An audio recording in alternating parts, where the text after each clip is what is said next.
Let me take you back almost 50 years ago. In those days, everyone knew that rats, animals, don't like alcohol. Only people are crazy enough to like alcohol. Then if you had two bottles, you drink, the rats, or monkeys, or anything else except humans, would drink about 30% from the alcohol bottle, an alcohol solution, and 70% from the water, which makes it look like you're avoiding the alcohol. During the daytime, rats are sleeping. You almost never see them doing anything. I went down in the daytime to put the alcohol bottles back onto the cages. And I put the first bottle on, and it was surprising. The rat came up and started drinking from the alcohol bottle. I got to see a rat drinking alcohol first time. And I put the second bottle up, and the rat was waiting up there and grabbed the bottle and pulled it into the cage and started drinking. Every single rat started drinking alcohol, and only alcohol. It was like, well, I was seeing motivation for alcohol. A tremendously powerful motivation.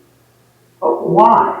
That was the question. And the main factor was what we call the alcohol deprivation effect. That if a rat is used to drinking alcohol, but doesn't get to have it for a week, that the hunger for alcohol goes up and up and up and up. And it turns out it stays up there perhaps his whole life. And at any time when you give the alcohol back, they're showing this elevated hunger for alcohol. Now, it's not that really surprising if you compare it to other behaviors. If I want to see your motivation for food, I would take it away from you. I don't look on the afternoon after Thanksgiving meal. This is just the way that behaviors are working. When you don't get the opportunity to do something you're used to, the craving for doing it goes up and up. And it happens to be particularly strong with alcohol and with drugs. But why is this disruptive? The theory at the time, in 1965, for why alcoholics drink was physiological dependence. You still see this in the movies with a drug addict who, "Doc, you gotta give me a fix. I'll do anything. I'm going into cold turkey." The idea was that that it was this physiological dependence that was forcing the person to drink. And if you got rid of the dependence, then you would cure alcoholism. And so the usual treatment was to put somebody into detox. He goes through the withdrawal, he's done with it, keep him in detention, rehab for a month, and when he came out, he should not want alcohol anymore. In fact, the craving goes up when you're deprived. The treatment is backwards. Went to the University of Oregon, and we found that there was a connection between the alcohol drinking and the system of the brain where morphine goes, the opioid system. And starting to get some ideas as to what alcoholism really was. And I decided to continue my career on this. When I got my doctorate, the best laboratory in the world was in Helsinki, Finland. And they also believed that you could see motivation in a rat. And gradually this started going into the whole idea of addiction and alcohol. It's learned. Every time that a rat or a person drinks alcohol, there's a release of endorphins, the body's own opiates in the brain. And these travel around like a local hormone in the brain, and they strengthen whatever behavior you just made. Going to the bar, thinking about alcohol, craving a little bit, all gets a bit stronger.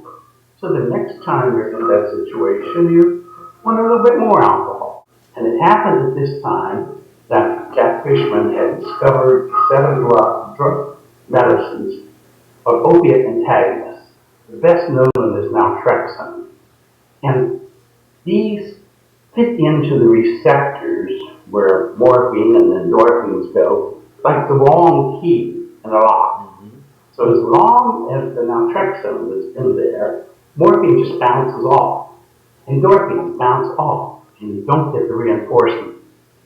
So we tried it in the laboratory in Finland, and what we got was an extinction curve.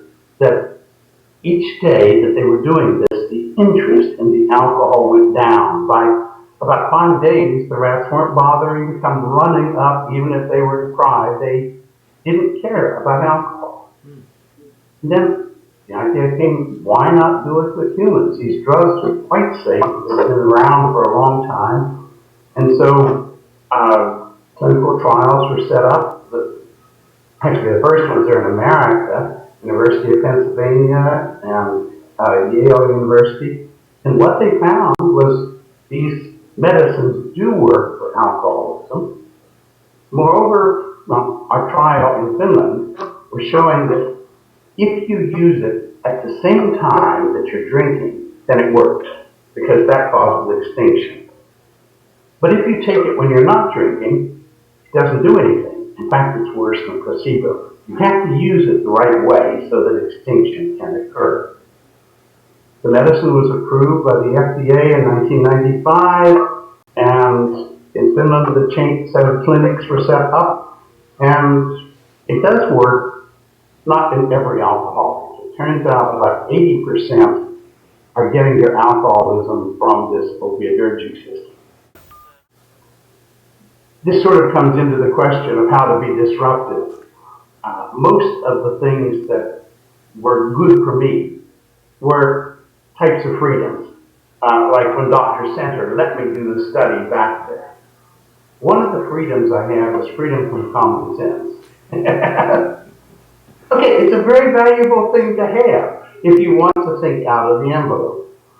And most people are imagining behavior as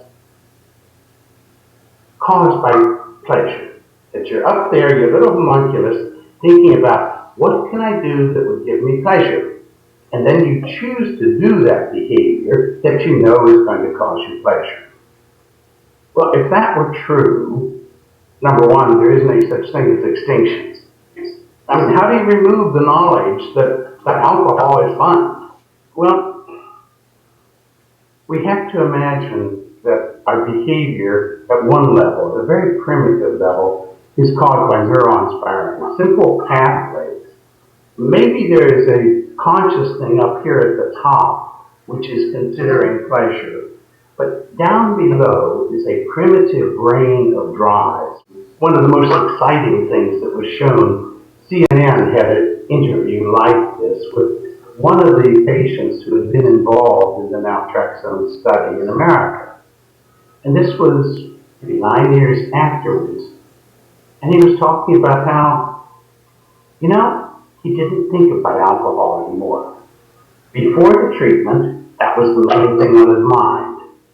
But afterwards, he doesn't think about it unless some reporter is asking questions about alcohol drinking. You literally have removed those things those pathways that are reminding you to drink. In Finland, we set up a chain of clinics. I advised on how to set it up and how to use it. And there were tens of thousands of people who have been treated with naltrexone with an extinction method. And it does work that's where the 78% comes from. There have been clinics elsewhere, but it does not fit into the usual abstinence Minnesota model. It's very much in favor of what is being done by AA and these other organizations. If you were to make a set of rules or methods for increasing motivation to abstain, they have everything covered. It's a beautiful job of trying to increase the ability of the person to say no. But they don't get rid of the craving. They don't get rid of even they say it. Along with the alcohol deprivation effect, once an alcoholic, always an alcoholic. At the end of his life, I give the alcohol back to the rat and he comes running up to it. This is true. And they have done a great job in trying to counteract it. But they don't get rid of the underlying pathways in the brain that are causing the craving and the drinking. Extinction does. The major agencies treating alcoholism admit that The clinical trials show that naltrexone works. It is a benefit for patients. But they say that the doctors say they're not going to use it because it doesn't fit into their philosophy of how to treat alcoholism. There's an old saying that you do not get rid of old theories, you get rid of old theorists. They have to die off before the new theories come on. And I think actually the doctors who are accepting this are usually the younger ones who are not tied to their ways. And as the old generation dies off, I think more acceptance will come along. There are many factors that have contributed to going in this direction, being out of the envelope. And almost all of them are a form of freedom. Freedom from bureaucracy that stops you. The little experiment I did with the alcohol deprivation, that couldn't be done today. You would have to spend at least a year making your applications. It's harder to do a study on a rat. It takes longer to get permission in Finland than it does to do a clinical trial. The freedom to have access to the background information, things like Wikipedia and Google, are causing this type of advantage for everyone in the future. Being removed from the cultural limitations, I think it was a good thing for me to go to Finland. I think it's a good thing for laboratories to have people from different cultures coming together.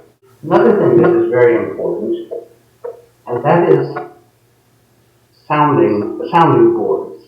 The ability to express your opinion, communicate it in publications is one thing, but maybe even more important are families who will listen to you when you're spouting these things. You have an idea, and you don't know whether it's any good or not. You have to express it and get some feedback, the freedom to work when and where you want to. Redesigning 9 to 5. That's the freedom to be at home, to be working on it. Most of the ideas I came up with were done at 3 a.m. in the morning. You have to, it doesn't work well to have somebody looking over your shoulder when you're trying to think.